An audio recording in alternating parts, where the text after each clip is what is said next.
Never play Oklahoma because you can't run the ball ever, and the Sooners defense just owns you. And then Lee Corso criticizes your play calling all night, and then you got to hit reset because you just can't take it anymore. Easy. Sorry. There are practical applications, however. The best race car drivers may also be the best video gamers. Our series continues. Here's Marlo Plain. Teammates Dale Earnhardt Jr. and Martin Truex Jr. share a passion for racing and racing video games. The opportunity to combine the two came in late April during a Busch Series race at Talladega. While under caution, Earnhardt called Truex on the radio and decided to put their video game strategy to a real-life test. Busch's track we race on, it's a Talladega, it's a modified Talladega track where the high lane has more grip than a low lane, and the high lane usually is the fastest way around. So we were joking around under caution that we were going to go to the high lane.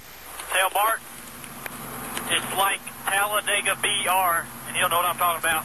Talladega BR. In the video game, me and him race against each other all the time, and we always work together at the restricted plate tracks, and so, you know, we were just trying to figure out how we would work together. Joey told him Talladega BR, and he said, hell yeah.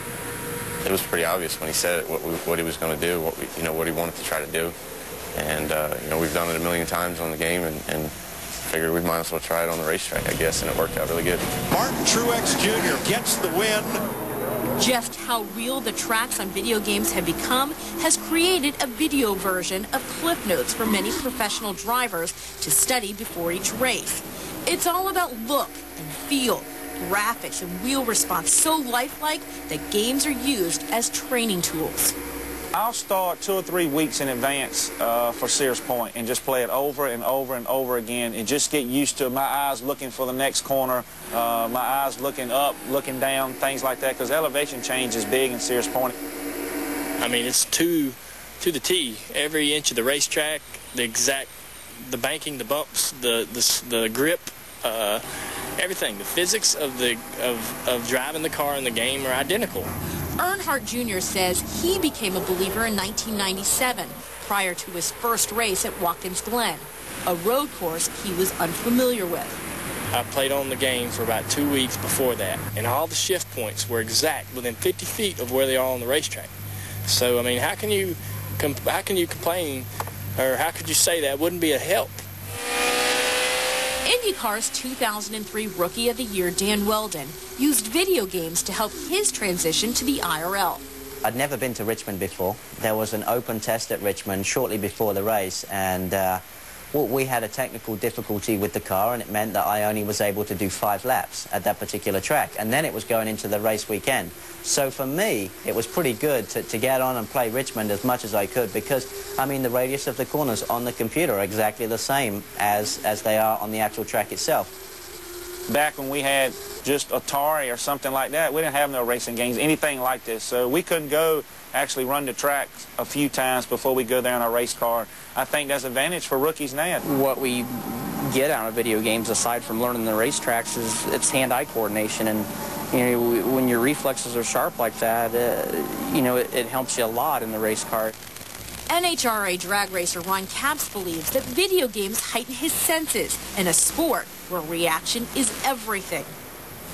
Capps became interested in the games as simulators in 1996 when he read that Formula One driver Jacques Villeneuve used a game to help capture the pole at the Belgian Grand Prix. Thanks to a bachelor's degree in software engineering, Capps has helped design his own simulator. You take a hockey player, for instance, I don't think that they can actually play the game and maybe learn how to hit a better slap shot or something. But when you take that a step further and you make it so it's actually a tool and you can use it to make yourself better, it's virtual reality at its best.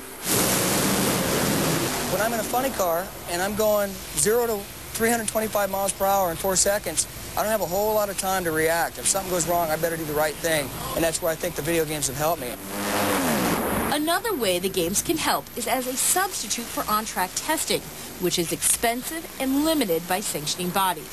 Any motorsport's going to be expensive, I mean, for somebody to go test. But for drag racing and the car you see behind me, it's minimal $5,000 to make one run at 4 seconds. And that's if the thing doesn't blow up or catch fire like they seem to do a lot. Without a doubt, the simulator that I use not only saves money for the sponsor and the owner, but it really helps me as far as experience.